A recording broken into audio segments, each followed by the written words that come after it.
आदरणीय आजम खान साहब के साथ हम सब समाजवादी लोग हैं, उनके न्याय के साथ हैं। भारतीय जनता पार्टी जो उनके साथ अपमान कर रही है, पूरा देश और उत्तर प्रदेश देख रहा है कि भारत की राजनीति में पहले कभी ऐसा नहीं होता था कि बदले की भावना से भी कोई भी पॉलिटिकल पार्टी इस तरह के काम करे। ये तो उसके बेसिक मुद्दे हैं ना कि वो या तो हिंदू मुसलमान करेगी, हिंदुस्तान पाकिस्तान करेगी, शमशान कब्रिस्तान करेगी। ये भारतीय जनता पार्टी के मूल मुद्दे हैं, लेकिन हमारे मूल मुद्दे ये नहीं है। जनता ने इनके 2024 का जो पूर्ण बहुमत का रथ था उसे रोक दिया और सरकार को विकलांग बना दिया। किस तरह से सरकार विकलांग सरकार है, अगर एक पाँव भी चला गया इनका तो इनका सरकार चली जाएगी। वैसे ही आने वाले चुनाव में जनता इनसे दो जो बैसाखी हैं ये भी छीनने जा रही है। मैं तो आपको धन्यवाद देना चाहूँगी कि आप जैसे लोग सामने निकल के आए हैं और आज देश में एक बड़ा परिवर्तन है। तमाम यूट्यूब के चैनल, तमाम हमारे मीडिया हाउसेस से अलग जो छोटे मीडिया हाउसेस बनाए लोगों ने, आज उस पर पूरे देश और प्रदेश की जनता विश्वास और भरोसा करके देख रही है। आप जो बात कहेंगे जनता उसको देखेगी। भारतीय जनता पार्टी के सहयोग से अन्य टीवी चैनल कोई बात कहेंगे तो उसको जनता देखना पसंद नहीं करती। एक तरीका आ गया है, आजकल चुनाव आयोग भी भारतीय जनता पार्टी के सहयोग में उतर आया है। इसीलिए बिहार में SIR जैसी चीज़ें लेकर के आ गए कि एक सीधे सीधे नहीं, चुनाव आयोग को इन्वॉल्व कर लो और वोटों की चोरी कर लो। और ये वोटों की चोरी नहीं, एक डकैती है। बीजेपी जो है इमेज बिल्डिंग करने का काम करती है और परसेप्शन बनाने का काम करती है और एक नैरेटिव सेट करती है किसी भी लीडरशिप के खिलाफ और अपने, और जो उनका एजेंडा है नफरत का एजेंडा है और वो उस नफरत के एजेंडे पे ही काम करती है। उसी हिसाब से वो बयानबाजी करते हैं, उसी हिसाब से वो बोलते हैं कि मार देंगे, काट देंगे, पीट देंगे। ये एक मुख्यमंत्री की भाषा हो सकती है। हमारे नेता मुख्यमंत्री बन जाए, मेरा तो बस इतना सपना है, और भविष्य में प्रधानमंत्री बने, ये हम लोगों की दिली इच्छा है। आदाब, नमस्कार। मैं वसीम अख्तर और आप देख रहे हैं द लीडर हिंदी। हम इस वक्त स्टूडियो में हैं, हमारे साथ नेहा यादव हैं, समाजवादी पार्टी महिला सभा की राष्ट्रीय उपाध्यक्ष, राष्ट्रीय प्रवक्ता। अगर हम थोड़ा सा पीछे और लौटें तो आप छात्र सभा की राष्ट्रीय अध्यक्ष रही हैं। एक पहचान आपकी और भी है कि आप बरेली से जुड़ी हैं, इस वक्त हमारे स्टूडियो में आई हैं। चुनाव सिर पर हैं। नेहा जी जिस तरह से सक्रिय रहती हैं, बेहद जुझारू हैं और उनकी अक्सर बहुत सी चीज़ें आपके सामने आती रहती होंगी। वो बहुत ज़बरदस्त तरीक़े से रिएक्ट करती हैं। अमित शाह वाले मामले में आपने देखा था कि उन्होंने किस तरह से सुर्खियां बटोरी और फिर उन्होंने पीछे मुड़कर नहीं देखा है। नेहा जी, हमारे स्टूडियो में आने के लिए बहुत बहुत शुक्रिया आपका। धन्यवाद, आभार आपका। एक सबसे बड़ी चीज़ इस वक्त जो है सबके सामने है कि 2027 में चुनाव होने जा रहे हैं, तो सीधे बात यहीं से शुरू करते हैं कि क्या लगता है आपको कि जिस तरह की अभी परिस्थितियां हैं, भारतीय जनता पार्टी की तैयारियां हैं और समाजवादी पार्टी फिर से सत्ता में वापसी के लिए जिद्दोजहद कर रही है, तो आपको क्या लगता है कि क्या होने जा रहा है? देखिए, समाजवादी पार्टी हमेशा से विकास की राजनीति करती रही है। हमारे नेता माननीय अखिलेश यादव जी के नेतृत्व में आपने 2012 से 17 वाली सरकार देखी। हमने जिन मुद्दों को लेकर के सरकार बनाई, उन मुद्दों को पूरा करने का काम किया। वही उसके इतर भारतीय जनता पार्टी जो बड़े नारे और वादे लेकर के आई थी, उसने एक भी नारा और वादा जो था अपना धरातल पे साकार नहीं किया, जिसके एवज में आपने देखा जनता को आप एक बार बरगला सकते हो, 2 बार बरगला सकते हो, लेकिन अब जनता ने इन्हें नकार दिया। और इसी 2024 के चुनाव में हमारे नेता माननीय अखिलेश यादव जी की PDA की रणनीति, जिससे भारतीय जनता पार्टी को उत्तर प्रदेश में बहुत बुरी हार का सामना करना पड़ा और समाजवादी पार्टी देश की तीसरी सबसे बड़ी पार्टी बनकर के उभरी और हमारे नेता माननीय अखिलेश यादव जी देश के सबसे बड़े विपक्ष के नेता के तौर पे सामने आए। ये भारतीय जनता पार्टी को ना तो पच पा रहा है और ना सहन हो पा रहा है, जिसकी वजह से लगातार भारतीय जनता पार्टी हमारे नेता पे उल जलूल बयानबाजी करना, हमारे नेता पे अनावश्यक रूप से टिप्पणियाँ करना, हमारे नेता को टारगेट करने का प्रयास कर रही है, लेकिन इसका जवाब उन्हें लगातार जनता दे रही है। और 24 के चुनाव में जवाब मिल गया है, जो रहा बचा जवाब होगा 2027 के चुनाव में। उत्तर प्रदेश की जनता इनका सफाया कर देगी यूपी से। लेकिन जिस तरह से उन्होंने कमबैक किया है, जैसे अगर हम जो लोकसभा चुनाव की आप बात कर रही हैं, उसके बाद जितने उपचुनाव हुए हैं उसमें उन्होंने एक तरह से मैसेज देने की कोशिश की है कि जो चूक उनसे लोकसभा में हुई थी उसकी उन्होंने भरपाई कर ली है। बीजेपी ने। बीजेपी ने। देखिए, उपचुनाव आप भी जानते हैं कि सत्ता का चुनाव होता है, और किस तरह से भारतीय जनता पार्टी ने पुलिस की लाठी पे उपचुनाव कराया। आपने देखा किस तरह से समाजवादी पार्टी का जो वोटर है उसको घरों से नहीं निकलने दे रहे, गली के बाहर पुलिस लगा दी है, पुलिस वाले ईंटें पत्थर और लाठियां चला रहे हैं। या हिंदुस्तान के चुनाव में पहली बार ऐसा हुआ है कि महिलाओं के साथ में अत्याचार हो रहा है, महिलाओं को वोट डालने के अधिकार से रोका जा रहा है। और वो सार्वजनिक पूरे देश ने, प्रदेश ने देखा कि किस तरह से कुंदरकी के चुनाव में लूट हुई, किस तरह से अयोध्या में चुनाव में लूट हुई। ये पूरे उत्तर प्रदेश की और देश की जनता ने देखा है कि बेईमानी और प्रशासन के बल पे वोट जो है वो लूट लिया गया जनता का। लेकिन 2027 के चुनाव में ऐसा संभव नहीं है। लेकिन हाँ, एक तरीका आ गया है, आजकल चुनाव आयोग भी भारतीय जनता पार्टी के सहयोग में उतर आया है। इसीलिए बिहार में SIR जैसी चीज़ें लेकर के आ गए कि एक सीधे सीधे नहीं, चुनाव आयोग को इन्वॉल्व कर लो और वोटों की चोरी कर लो। और ये वोटों की चोरी नहीं, एक डकैती है। हमारे नेता ने भी स्टेटमेंट दिया और हम लोग भी देख रहे हैं किस तरह से वोटों की डकैती हो रही है। लेकिन रुकेगी कैसे? देखिए, अगर वो जो चीज़ें कर रहे हैं, जनता रोकेगी नहीं, जनता रोकेगी तो उसे तो, अगर उस चुनाव की बात करें, जनता ने इनके 2024 का जो पूर्ण बहुमत का रथ था उसे रोक दिया और सरकार को विकलांग बना दिया। किस तरह से सरकार विकलांग सरकार है, अगर एक पाँव भी चला गया इनका तो इनका सरकार चली जाएगी। वैसे ही आने वाले चुनाव में जनता इनसे दो जो बैसाखी हैं ये भी छीनने जा रही है और इनको सत्ता से बेदखल कर देगी। उत्तर प्रदेश से तो ये बेदखल होने वाले हैं और भविष्य के चुनाव जो लोकसभा के होंगे उसमें भी बुरी हार हारेंगे लोग। क्या विकास आपको लगता है कि ये सरकार बनाने या बिगाड़ने में काम आ सकता है? देखिए, बिल्कुल, आप जनता जो है वो डेवलपमेंट से जुड़ी होती है और हमारी जो मूलभूत आवश्यकताएं हैं, जो जनता की आवश्यकताएं हैं, अगर उसको कोई लीडरशिप फुलफिल कर रही है तो निश्चित रूप से आप उसको, मैंने कहा कि एक बार आप उसको बरगला सकते हैं, 2 बार, लेकिन बार बार ज़्यादा टाइम नहीं कर सकते। वो कहावत है ना कि काट की हांडी बार बार नहीं चढ़ती। देखिए, धर्म आगे आ गया है। आप देख रही हैं कि जो राजनीति का ट्रेंड था, जैसे पहले होता था, अब आने के बाद उसमें एक ज़बरदस्त बदलाव ये है कि जो धर्म आगे है उसके में तमाम चीज़ें उसको सामने रख कर देखी जा रही हैं। तो कभी कभी आपको लगता होगा कि विकास, लेकिन बहुत से चुनाव मैंने भी यहाँ पे कवर किए हैं जी। तो चुनाव से पहले कुछ हालात होते थे और फिर जिस तरह से भारतीय जनता पार्टी की तैयारियाँ होती थी, उनकी तरफ से तमाम तरह की चीज़ें की जाती हैं और एकदम जो नतीजा हमारे सामने बदलाव आ जाता है। देखिए, बीजेपी कभी भी मुद्दों का चुनाव नहीं लड़ती, वो हमेशा एक नैरेटिव सेट करना चाहती है जनता के बीच में और वो बहुत नेगेटिव नैरेटिव सेट करना चाहती है। जैसे आपने एक बहुत सही बात की, कभी कभी धर्म का इश्यू ले आती है बीच में, तो ये तो उसके बेसिक मुद्दे हैं ना कि वो या तो हिंदू मुसलमान करेगी, हिंदुस्तान पाकिस्तान करेगी, शमशान कब्रिस्तान करेगी। ये भारतीय जनता पार्टी के मूल मुद्दे हैं, लेकिन हमारे मूल मुद्दे ये नहीं हैं। हम उन भटकाओं की राजनीति में समाजवादी पार्टी नहीं पड़ती। हमारी लीडरशिप, हमारी आइडियोलॉजी समाज के अंतिम पंक्ति तक अंतिम सुविधाओं को पहुंचाने की हमारी जो विचारधारा है, हम उस पर काम करते हैं। इसलिए हमारे नेता ने हमेशा किसानों की बात की, नौजवानों की बात की, महिलाओं की बात की, सुरक्षा की बात की, कानून व्यवस्था की बात की, लेकिन बीजेपी इन सब में पूरी तरह से विफल हुई। आप बताइए, बहुत बड़ा वादा इन्होंने किया कि उत्तर प्रदेश में योगी सरकार बनेगी तो 2 लाख रोजगार प्रतिवर्ष ये दे देंगे, 2 करोड़ रोजगार प्रतिवर्ष आपके केंद्र की सरकार ने बड़ा वादा किया। आप बताइए कि 2 करोड़ 2 लाख छोड़ दीजिए, अगर इन्होंने एक भी नौकरी गरिमापूर्ण तरीके से, शुचितापूर्ण तरीके से पूरी कर पाई हो, कोई भी नौकरी, रोजगार के अवसर कहीं पर भी नहीं है।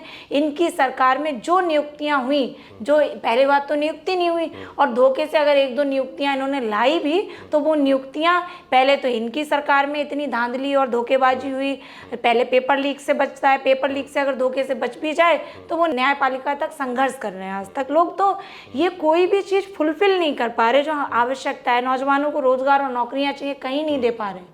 पेपर लीक से उत्तर प्रदेश का नौजवान बहुत परेशान है, हताश है, निराश है और इसका नतीजा इन्हें 24 के चुनाव में मिल गया और रहा बचा 27 में मिल जाएगा। नौजवानों की बात कर रही हैं, उसमें कोई इस तरह का विद्रोह दिखाई नहीं दे रहा है। नहीं दिया, आपने देखा नहीं कि पुलिस भर्ती का जब आंदोलन हुआ, पेपर लीक मानने को सरकार नहीं थी और बाद में उप मुख्यमंत्री ने थूक कर चाट लिया। बोला कि हाँ भाई पेपर लीक हुआ था, पहले बोले पेपर लीक नहीं हुआ है, हमारी सरकार में ऐसा हो ही नहीं सकता, और फिर लीक हुआ इनकी पे। ऐसा कौन सा हो भाई, टेट पैट जितने पेपर होते हैं, यूपी हायर का ले लीजिए, जितने भी एग्जाम इस सरकार में हुए। जैसे आपकी सरकार में जब कुछ इस तरह की चीज़ें होती थी तो बहुत एक बवाल समाचा होता था, लेकिन अभी जिस तरह की जैसे छुटपुट घटनाएं देखने को मिल जाती हैं, कहीं लखनऊ में कुछ लड़के निकल कर आ गए, लेकिन अगर पूरे प्रदेश की बात करें तो जिस तरह से विपक्ष ये आरोप लगा रहा है या इसको मुद्दा बना रहा है कि नौकरियां नहीं मिल रही हैं, महंगाई बहुत बढ़ रही है, वैसा सीन जिलों में नहीं दिखाई दे रहा है कि जैसे लोग परेशान हो इससे। देखिए, सरकार लोकतंत्र के चौथे स्तंभ मीडिया को किस तरह से उपयोग कर रही है, ये पूरा देश देख रहा है। मैं तो आपको धन्यवाद देना चाहूँगी कि आप जैसे लोग सामने निकल के आए हैं, और आज देश में एक बड़ा परिवर्तन है। तमाम यूट्यूब के चैनल, तमाम हमारे मीडिया हाउसेस से अलग जो छोटे मीडिया हाउसेस बनाए लोगों ने, आज उस पर पूरे देश और प्रदेश की जनता विश्वास और भरोसा करके देख रही है। आप जो बात कहेंगे जनता उसको देखेगी। भारतीय जनता पार्टी के सहयोग से अन्य टीवी चैनल कोई बात कहेंगे तो उसको जनता देखना पसंद नहीं करती। तो ये सबसे बड़ी समस्या है। आप दिल्ली में देखिए, एसएससी का आंदोलन अभी हाल ही में इतना बड़ा आंदोलन हुआ, पूरे देश के शिक्षक सड़क पे निकल आए जो हमें शिक्षित करने का काम करते हैं, और सरकार एक भी बार उनके साथ संवाद करने के लिए तैयार नहीं हुई।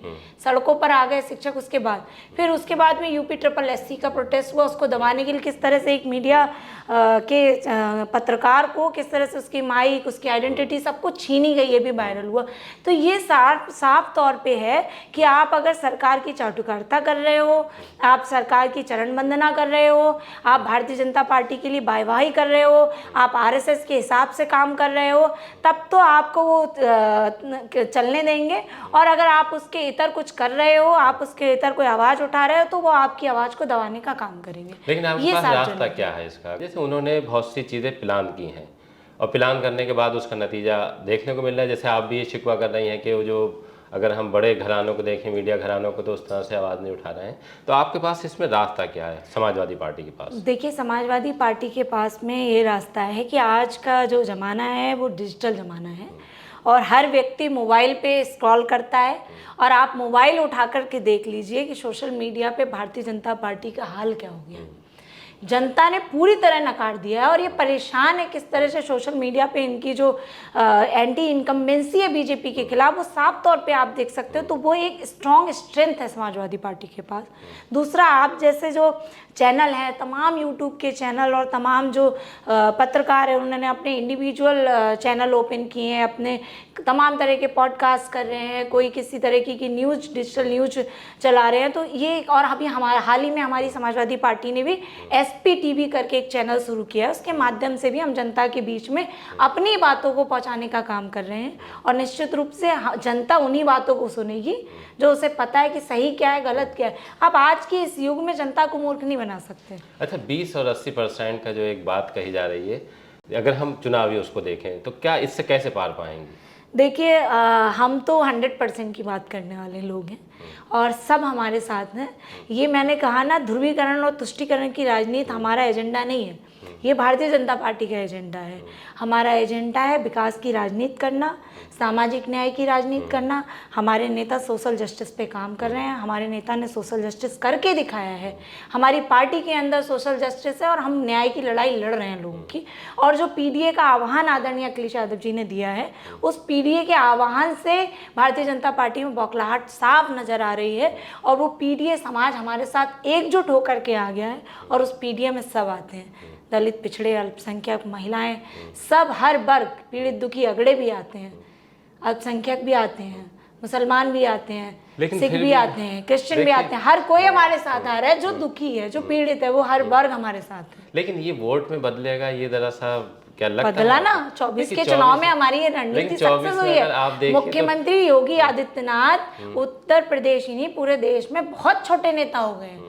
उनका कद बहुत नीचे गिर गया है। जो हमारे नेता, आज हमारे नेता पूरे विश्व की, आप छोड़ दीजिए देश की मीडिया को, वो तो चाटुकारिता में लगे हैं, लेकिन आप विश्व के मीडिया को उठाकर देख लीजिए, विपक्ष के मुद्दों को और हमारी लीडरशिप आदरणीय अखिलेश यादव जी को पूरे विश्व में दिखाया गया कि किस तरह से SIR के मुद्दे पे विपक्ष लड़ रहा है, संघर्ष कर रहा है, वोट की चोरी नहीं होने देगा। लेकिन तो वो हमारे नेता ने करके दिखाया और हम वोट चोरी और देखिए डकैती नहीं वो होने देखिए अलग बात है, लेकिन अगर हम राजनीतिक उसकी बात करें तो मुख्यमंत्री के बाद उनका दावा प्रधानमंत्री को लेकर भी तमाम चीज़ें जिस तरह से आप देखती हैं चलती रहती हैं। देंगे। योगी जी का हाँ, योगी जी का कॉमेडी लेकिन लगता है ना जैसे उन्हें एक अगर आप देखिए कि नेक्स्ट कौन, तो उसमें नाम तो उनका आता है ना। कहाँ से आता है नाम? नहीं, जहाँ से भी आता है कौन लेता है उनका नाम, आप बताइए देखिए, अगर आपकी उनका नाम- निगाह में कोई हो तो। नहीं आप दिल्ली नहीं लेंगी, हमारी देखिए, आप नहीं लीडरशिप लेंगी, कई लेकिन- बार ये कहती है कि दिल्ली और लखनऊ की लड़ाई चल रही है। दिल्ली और लखनऊ की लड़ाई के बीच में उनका नाम है कहाँ पर? कहीं पर उनका नाम नहीं है और वो उत्तर प्रदेश में भी सिमट गए। आने वाले समय में गोरखपुर तक सीमित हो जाएंगे और उसके बाद मठ में बैठेंगे, जो उनका काम है।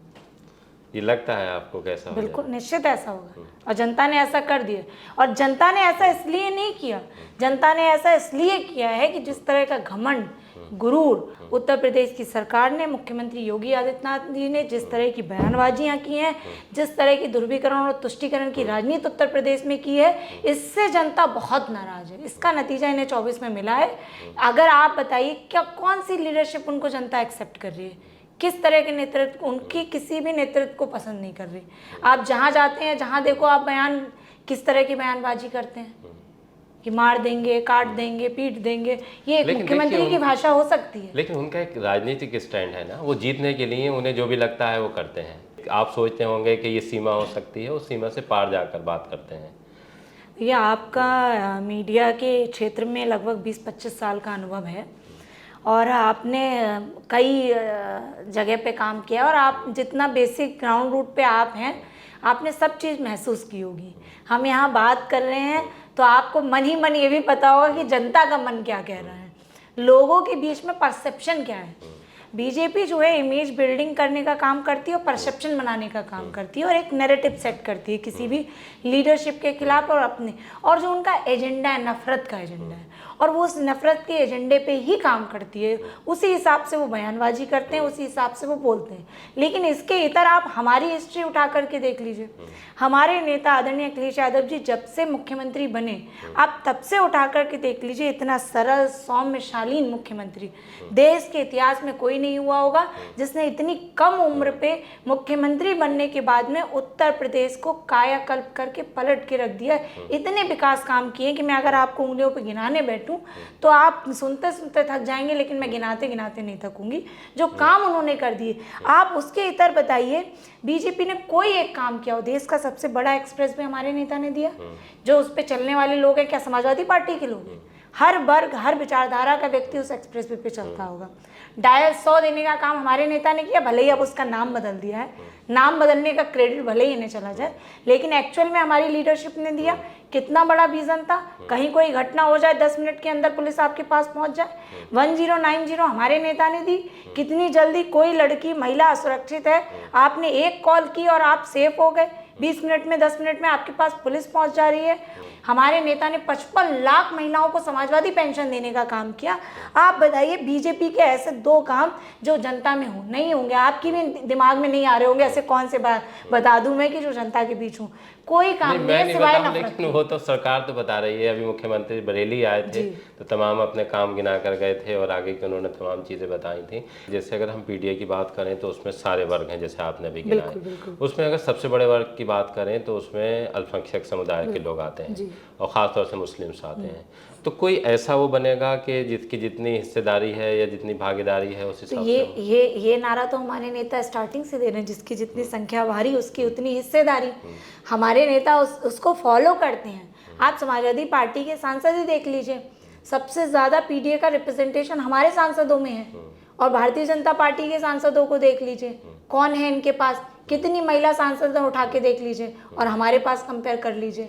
आप भारतीय जनता पार्टी के पास देख लीजिए, क्या एक अल्पसंख्यक के नाम पर एक भी व्यक्ति उनके पास हो मुस्लिम समाज का रिप्रेजेंटेटिव? बताइए। नहीं, वो तो ला नहीं रहे ना, उनके जो थे उन्होंने हटा दिया। वो तो सीधे से 80 और 20 की नफरत की राजनीति करती है। वो मैं कह तो रही हूँ ना कि वो सीधे सीधे एक वर्ग के खिलाफ नफरत की पॉलिटिक्स करती है बीजेपी। उसके इतर हमारे नेता जो हिंदुस्तान की एक खुशबू रही है और जो हमारे भारत की एक मजबूत नींव है कि हिंदू मुस्लिम सिख ईसाई आपस में है, सब भाई भाई, उसको लेकर के चलने वाला हमारा दल है। और समाजवाद का तो अर्थ ही यही है, समता और संपन्नता, सबके लिए एक बराबरी का हक और अधिकार, सम्मान की लड़ाई हमारी विचारधारा लड़ती है, उस पर काम करते हैं और उसी के अनुसार रिप्रेजेंटेशन भी मिलेगा। अच्छा नेहा जी, मुस्लिम्स के बीच से ये आती है कि वो सबसे बड़ा उसका जो वोट है वो आपकी तरफ जाता है, लेकिन उस तरह से उनकी जब कोई इस तरह से उत्पीड़न की बात आती है और तमाम दिक्कतें आती हैं तो आवाज़ वैसी नहीं उठती जैसे वो उम्मीद करते हैं। और इसी वजह से अगर हम देखें तो असदुद्दीन ओवैसी की पार्टी हो या और इस तरह के लोग हों, वो इल्ज़ाम लगाते हैं कि समाजवादी पार्टी वोट लेने के बाद मुसलमानों के साथ उस तरह से नहीं खड़ी होती। देखिए, हमारे नेता ने हमेशा से एक चीज़ बहुत साफ रखी है कि उत्पीड़न, कई बार हमारे नेता ने प्रेस कॉन्फ्रेंस में भी बोला है। हमारे नेता आदरणीय आजम खान साहब जब जेल गए, हमारे नेता कई बार रामपुर आए, कई बार उन्होंने प्रेस कॉन्फ्रेंस की, कई बार इस मामले में प्रोटेस्ट भी हुए, लेकिन सरकार की मंशा आपको साफ नज़र आ रही किस तरह से अल्पसंख्यक समाज, मुस्लिम समाज के लोगों को प्रताड़ित करना चाहती है। हमारे नेता ने हमेशा आवाज़ उठाई है, विपक्ष के नेता के तौर पे भी और अपनी पार्टी के पॉलिटिकल लीडर्स के साथ में जिस तरह का अत्याचार हो रहा है। जैसे हाल ही में अभी हमारे पार्टी के विधायक जाहिद बेग जी हैं भदोही से, उनको किस तरह से फंसा करके जेल भेज दिया। घटनाएं किसी के भी घर में हो सकती है, कोई भी घटना हो सकती है, लेकिन एक विधायक को आप आरोपी बना करके जेल भेज दे रहे हो और उसमें भी साफ तौर पे पुलिस जांच में ये सामने आ रहा था कि वो उसमें कहीं तक इन्वॉल्व नहीं है, उसके बाद भी एक विधायक को आपने जेल भेज दिया। हमारी कितने शर्म की बात है। और हमारे नेता ने इस पर पीसीबी की, हमारे नेता उनको जब जेल से छूट करके आए, सपरिवार बुलाया भी, मुलाकात भी की। लेकिन सवाल सिर्फ इस चीज़ का नहीं है कि किस पर हो रहा है, क्यों हो रहा है, सवाल इस चीज़ का भी है कि भारतीय जनता पार्टी ये क्यों कर रही है। वो इसलिए कर रही है क्योंकि वो चाहती है कि एक वर्ग को मैं कमज़ोर कर दूं, उसे हतोत्साहित कर दूं, उसका बस चले तो हिंदुस्तान की राजनीति से, हिंदुस्तान के शिक्षा से, सामाजिक आर्थिक राजनीतिक प्रतिभाग से एक वर्ग को वो रोकना चाहती है। लेकिन हम समाजवादी लोग ऐसा नहीं होने देंगे। हम सबके साथ खड़े होने वाले लोग हैं और मैं और मेरे नेता भरोसा दिलाते हैं अपने मुसलमान समाज के लोग, मुस्लिम समाज के लोगों को, अल्पसंख्यक समाज के लोगों को कि हम अगर कोई भी अन्याय आपके साथ होगा तो आपके आगे आकर के हम हर तरह के संघर्ष करने को तैयार हैं, आपके कंधे से कंधा मिला करके चलने को तैयार हैं और चलते भी आए हैं। आपकी लड़ाई 100% हम लड़ने के लिए तैयार हैं। अभी आपने आजम खान का जिक्र किया, जितना पार्टी को करना चाहिए था उतना किया है। बिल्कुल किया है भाई। हमारी लीडरशिप ने, आप एक छोटी मुलाकातों से लेकर के, प्रेस कॉन्फ्रेंस से लेकर के, आदरणीय राष्ट्रीय अध्यक्ष जी के प्रोटेस्ट से लेकर के, रामपुर से लखनऊ साइकिल यात्रा चलाई थी आदरणीय आजम साहब और यूनिवर्सिटी को बचाने के लिए, उसमें मैंने भी भाग लिया था। तो ऐसी कोई जगह नहीं रही जहाँ पर भाग नहीं लिया हो। आप बताइए कोई ऐसी कब से अखिलेश जी नहीं मिलने गए हैं उनसे जेल में? नहीं, ये मुद्दा मुलाकात का नहीं, मुलाकात तो अभी हाल ही में कुछ समय पहले करके आए थे। लेकिन प्रशासन, आप बताइए ना, प्रशासन उनको कितना प्रताड़ित कर रहा है। एक मुलाकात करने गए तो उसके बाद में देखिए किस तरह से उनको प्रताड़ित किया गया, आपने भी देखा होगा किस तरह। आप आदरणीय आजम खान साहब के बेटे हैं, उनके स्टेटमेंट को देख लीजिए कि वो लीडरशिप को लेकर के, पार्टी को लेकर के कितना क्लियर है। उन्होंने साफ कहा कि समाजवादी पार्टी हमारे साथ खड़ी है, हमारी हर लड़ाई में मजबूती से साथ दिया है और आगे भी देती रहेगी। ये साफ स्टेटमेंट उनके बेटे का है। लेकिन फिर भी बीच बीच में आप भी देखती होंगी, वो देखिए राजनीति वाली बात अलग है कि आप तो चूंकि जो पार्टी का एंगल है वो रखेंगी, लेकिन ये बात आती रहती है कि जिस तरह से समाजवादी पार्टी को उनका साथ देना चाहिए था, एक बड़े नेता हैं, वैसा साथ देखने को नहीं मिला है ज़मीन पर। नहीं, गलत बात है। और ज़मीन पर ही तो साथ देखने को मिला है। सड़क से लेकर के सदन तक हमारे नेता ने उनकी आवाज़ उठाई है और आदरणीय आजम खान साहब के साथ हम सब समाजवादी लोग हैं, उनके न्याय के साथ हैं। भारतीय जनता पार्टी जो उनके साथ अपमान कर रही है, पूरा देश और उत्तर प्रदेश देख रहा है कि भारत की राजनीति में पहले कभी ऐसा नहीं होता था। अभी कुछ समय पहले मेरी आपसे बात हो रही थी कि पहले कभी ऐसा नहीं होता था कि बदले की भावना से भी कोई भी पॉलिटिकल पार्टी इस तरह के काम करे। लेकिन आज के समय से जो बीजेपी ने अपनी परिपाटी शुरू की है कि विपक्ष के नेताओं को प्रताड़ित करो, झूठे मुकदमों में फंसाओ, जेल भेज दो, उनको इतना प्रताड़ित कर दो कि वो हतोत्साहित हो जाए। तो ये जो राजनीति बीजेपी लेकर के आई है, ये बहुत घटिया और गंदी राजनीति है। जनता इसको समझती है, महसूस करती है और इसका प्रत्युत्तर 2024 में दिया है। नेहा जी, आप बरेली से आती हैं, इस वक्त बरेली में बैठी हैं, तो अगर बरेली की हम देखें पॉलिटिकल सीन, तो भारतीय जनता पार्टी यहाँ बहुत मजबूत है। जो सीटों के हिसाब से अगर हम देखें तो 9 सीट हैं विधानसभा की, उसमें सिर्फ 2 आपके पास हैं। उससे पहले 9 की 9 उनके पास थी। 2 सांसद हैं, तो 2 में से इस बार तो आपने एक जीत लिया है, लेकिन उससे पहले उनका कब्जा रहता था। और तमाम महापौर देख लीजिए, एमएलसी देख लीजिए, जिला पंचायत और जितनी भी नगर पंचायतें हैं। तो क्या लगता है आपको कि क्या वजह है कि जिस तरह से समाजवादी पार्टी को यहाँ मजबूत होना चाहिए था, भारतीय जनता पार्टी मजबूत नहीं होने दे रही है?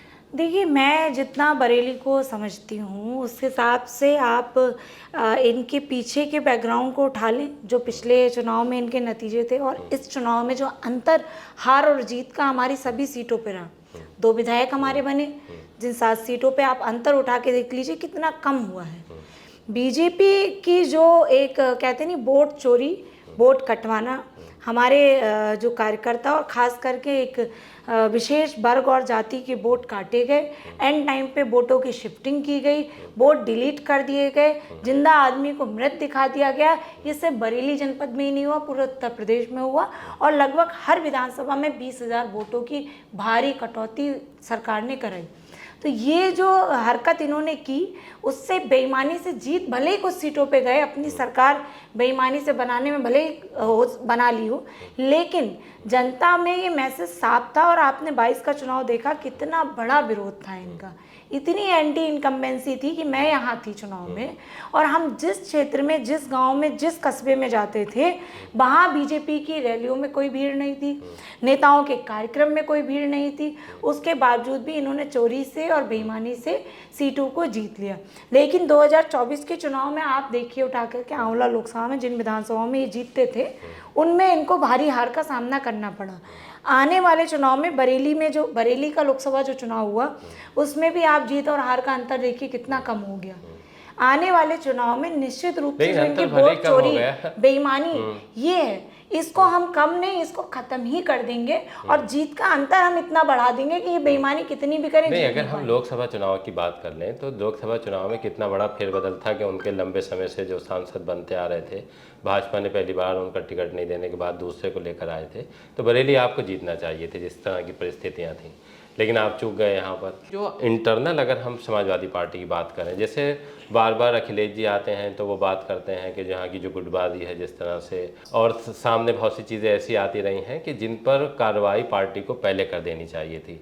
कई मामले ऐसे आए कि ऑन कैमरा लोगों ने वो तमाम चीज़ें कहीं, लेकिन पता नहीं क्यों मुझे ये लगता है कि जो एक्शन समाजवादी पार्टी की तरफ से पहले लिए जाते थे, कि इतनी बड़ी बड़ी बातें होने के बाद भी उसको, जैसे ऐसा ना कि ढील का पेच लड़ाई, आपने भी एक बात सुनी होगी कि उसे ठंडे बस्ते में डाल दीजिए। तो वो चीज़ें जो पार्टी में हो रही हैं, तो क्या आपको लगता है कि ये पार्टी को कमज़ोर करने वाली हैं? देखिए, इतना बड़ा राजनीतिक दल है हमारी पार्टी, और 5 उंगलियां बराबर नहीं होती। सब 4 बर्तन कहीं भी होते हैं तो खटकते हैं। हमारे आपके माइंडसेट एक से नहीं हो सकते, सबके अपने अपने विचार हैं, सबके अपने अपने आगे बढ़ने के तरीके हैं और सबकी अपनी अपनी महत्वाकांक्षाएं हैं। वो कभी कभी आपस में सहयोगी हो सकती है, कभी कभी आपस में थोड़े बहुत टकराव हो सकते हैं, लेकिन इसका मतलब ये नहीं है कि जो लोग आपस में टकरा रहे हैं वो हमारे नेता के लिए लॉयल नहीं है।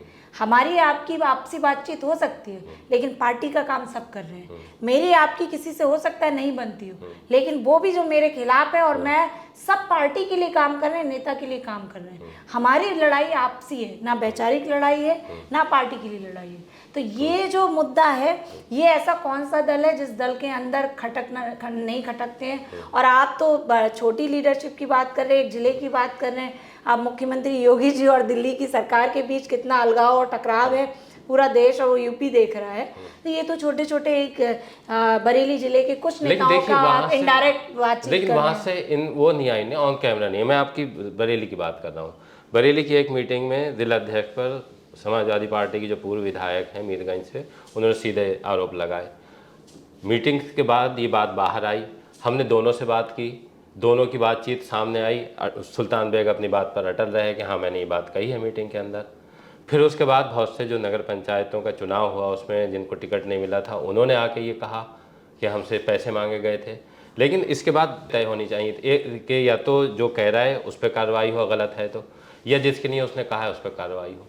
ये कैसे हो सकता है कि दोनों ही ठीक हो सकते हैं? देखिए, हाँ, मेरे लिए आप मुझसे सवाल कर रहे हैं तो मेरे लिए पार्टी के ज़िलाध्यक्ष भी माननीय हैं, सम्माननीय हैं, और पार्टी ने जो उन्हें जिम्मेदारी दी है, काम दिया है, वो बखूबी निभा रहे हैं और पीडीए का जो एक मिशन है उसको पूरा करने का काम कर रहे हैं। और हमारे जो माननीय पूर्व विधायक जी हैं वो भी हमारे लिए सम्माननीय माननीय हैं।